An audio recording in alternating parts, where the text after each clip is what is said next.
What's happening, everyone, and welcome to the channel. I'm delighted to welcome James Lawrence Alcott onto this channel to discuss our England teams. Placed in front of us both strategically are our England sides. Our squads are announced, but this is what I believe is the best starting lineup. James has his out, and his video exploring his team is on his channel. So go and have a look over there. James, how are you, first of all? Excited for the World Cup? Buzzing for the World Cup. Yeah, can't wait. I think it's the feeling around England's odd, but hopefully smash up the first team and then everyone starts to sing the song. Do you know, I'm genuinely full of confidence now. I'm opting into confidence. It's not a natural confidence. I am just opting and choosing to believe that it's coming home this time more than any other time. Because I think that's the point. You've got to put your weapons down now, guys. Yeah. That's the great thing about international football is you don't have to worry about Arsenal, Chelsea, whoever. Yeah, it's harmony. Get behind now. the lads. It's harmony. And I think you're totally right. Get behind the lads, get behind the manager. Everybody knows that I've had my issues with Southgate, but there's no point in having those conversations now. So now it's simply full unilateral focus on obtaining that trophy. The big question is, which lads will we be getting Which lads? Right. Well, here, shall I just show everybody? This is the team that I believe should start. This is the starting lineup that I think will take England all the way to the World Cup final and secure England silverware. This is the team. I'm going to show everybody else first, and now I'm going to show you, James. What do you think to that team? I think there's some tactical problems. It's positive. I think it gets eaten up in the later rounds, and there's a few players. I get it, but I'm like, are you sure? I think you're missing out some key players. Right, so have a look at this defence, and then I'm going to spin the board. Okay. So that the people at home can see. Okay. So we'll talk defence at first. We'll talk defence first. Right. So, Pickford in goal. There's no debate. Are you totally on board with Pickford in goal? Yes, I think he's never let England down.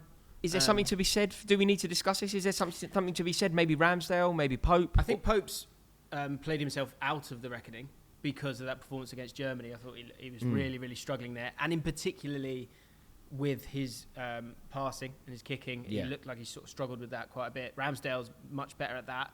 I wonder if at some point Ramsdale might get the nod, but not yet. I don't think Pickford's done anything wrong and is in good form. And then across the back line, we'll start with the two centre-halves. I've gone John Stones, Fikayo Tomori.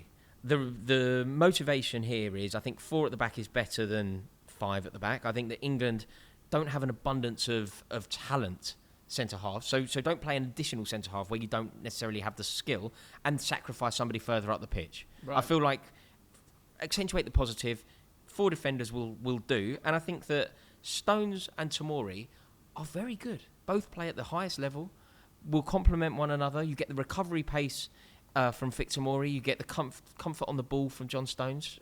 Do you like the partnership there?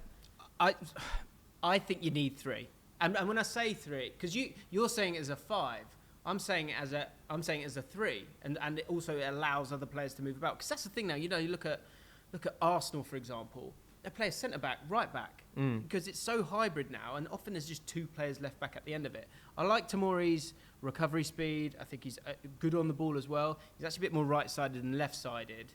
But I just think that you need a bit more size. I think set pieces are going to be important. And also, if you think about how England did well in previous tournaments, it is a bit of a state of mind because you've got Walker. Walker's a right back, but he's just there to help have numbers behind the ball, because I think in international football, generally there's a lot of teams that can't break down the opposition. So if you leave space, you're giving teams an opportunity. I like 4 at the back, just not in the latter stages. There's an interesting thing that you said there. When people say 3 at the back, they often think it sounds more negative. Are you saying 3 at the back so that you have an additional attacker when you have set pieces? Well, if you think about it, if it's 3-4-3, and you play Kyle Walker, and as soon as you get the ball, Kyle Walker goes and plays in that position where you are a right back. I think we're getting to that point in football where you need to understand with the ball and without the ball, and with the ball, Kyle Walker can go and do that. He's actually, I remember watching the England-Germany game, he sort of stepped into midfield as well. We've seen that with Ben White, we've seen that with Zinchenko, we've seen that with loads of players. So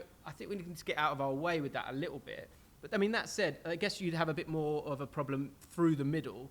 But I guess you're saying that Declan Rice will solve that problem. And that's part of the reason to include Mason Mount as well, just for the work rate, just for the defensive capabilities. In terms of my fullbacks, Luke Shaw, Kieran Trippier, what it will be, by the way, just in case, if Kyle Walker's fit, it's Kyle Walker, and then I put Trips left back. I think Trippier will be... I think Trippier needs to be on the pitch. I think he's a brilliant player. I really do. I rate him so highly. And I'm not Luke Shaw's biggest fan, but as things stand, Kyle Walker isn't fit. It means Trippier plays right back, Luke Shaw left back. I don't think Luke Shaw's done too much wrong either. I love Trippier, and he's in my team, spoiler alert. But I guess to put him on the left-hand side when you've got a capable left back, I think that's a bit of a misstep. I want him on the pitch. I want him on the pitch for set pieces, though. That's the reckoning. I think he needs to be on the pitch. Well, because you've not picked Trent here, have you? No. Nowhere near it? No. Is that an easy decision? Because this is amazing. I swear you've said previously that this Trent has to be in the squad, in the team. I certainly said it previously. I mean, there was a time when I would have said that he was a better option than Reece James. At some point in his career, I would have certainly said Trent Alexander-Arnold. Just in this moment. But he's just not there at the moment. He certainly goes. He's in my squad. But particularly in this 4, I just don't think he's the option. Yep. So it has to be Kieran Trippier on the pitch somewhere. My fullbacks are currently, at least with fitness issues, I've gone Kieran Trippier, Luke Shaw. I think that is a good back line. Look at the back line overall. I think that's decent. And I guess if you're not having a back three, I think those two, Shaw will go forward, but he's smart with his runs. Trippier won't make that many runs, so you will still have a sort of solid back line there instead of, say you're playing a back 4 and you're playing Trent and Chilwell. They'd both Bomb be on, exactly. Yeah, you'd be in trouble, exactly. wouldn't you? As a midfield then, I think 2 are very self-explanatory. Declan Rice obviously starts, Jude Bellingham obviously starts, and then I've got Mason Mount slightly in front of them. But we know that he is a very fluid footballer. He'll do his fair share, more than his fair share, in fact, of defensive work. He may end up interchanging with whoever. We discuss him imminently. I mean, it's Phil Foden on the left. He may end up... He may end up changing there. But I think Rice, Bellingham, Mount is about as perfect can be. We've just been recording with Football Daily, and this is within that episode. And by the end of it, I was looking at it and going, no, that is an appetising team. And what I like about it, with Mount in that position, is that's the best position for Mount.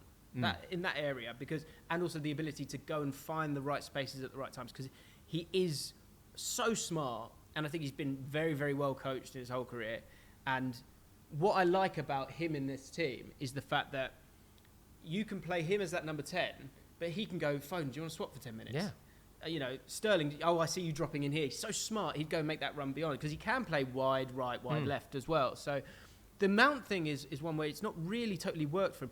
He's one of those where he's not in my team, but I think he's a very, very good substitute. I'm already wounded here. I think he's a good substitute option. A good substitute option. But, in some of these games, you want to kind of go for it, to have that fluidity of those guys. That's the only thing I would say is maybe, is he going to get in Kane's way? I would say not. But as a midfield, if you were to analyse that midfield overall, Rice, Bellingham, Mount, out of 10? It's strong, isn't it? It's strong, and Rice and Mount know each other well. The other thing, actually, where Mount gets criticised is he stays out the way.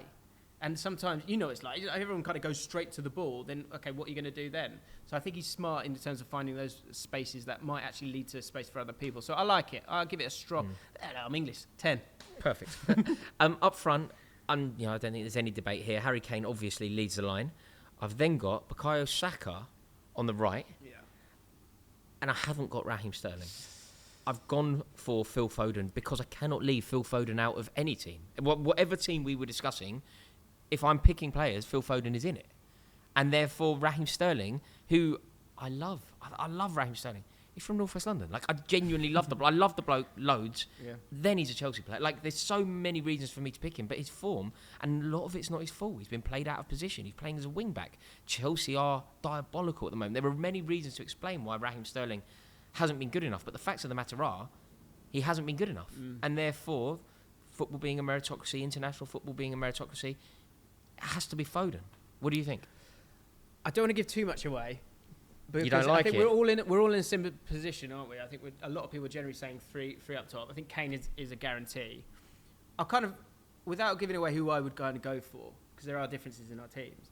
What's more important here for you? Because I think it's such a concoction between form of a player going into the tournament, tactical fit, and experience maybe at international level as well. That's the kind of bit of the debate when it comes to some of these guys up top, and Saka going in ahead of it. I know he's been through a lot, but Sterling has so much experience. So what takes priority when it comes to those different elements for you? Yeah, you're absolutely right. I mean, Raheem Sterling, I remember when I went to Brazil for the World Cup in 2014, I remember being on a plane over there talking about Raheem Sterling. You know, like that's how long he's been around this England team. That's the experience that he has. The most valuable thing for me, and I think we all have these columns in which we select players. The thing I always look for is form today. Right. That's my. I think there are. You know, you can make a case that there are many things that you have to factor in. Maybe you do have to take in form over the past 3 years. But for me, it's about today, and that's why Harry Maguire. It's just not in my squad.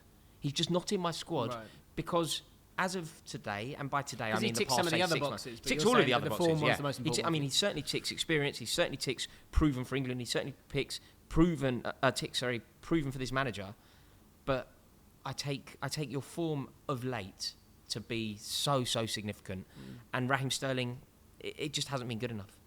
So overall, Harry Kane, no debate.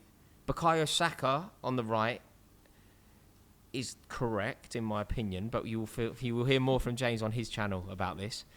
I'm not going to give any spoilers, but it's different. Bukayo Saka is discussed on James's channel, which is mental, and Raheem Sterling. So overall, I'm going to let you have one last look at this team. Okay. Grade it out of 10. Your knowledge and your opinion here will mean an awful lot to me. so don't be too harsh. I like it. I do like it. Does that win a tournament? I think if you're being That's really the spirit, sensible, James. Thank you so much. No, it doesn't. Sadly, I want that to win the tournament. I want us to go. You know, I don't care about you lot. We're going to play our way. But I don't think we're fluent enough to do it as of yet. And I think that is because of... I think we've got a manager that can win it for us, but he would never win it in that fashion. I think that's fair. James, to welcome you onto this channel is always an honour. Thank you so much for being here. Make sure that you check out the video that we do on James's channel where we talk about his team.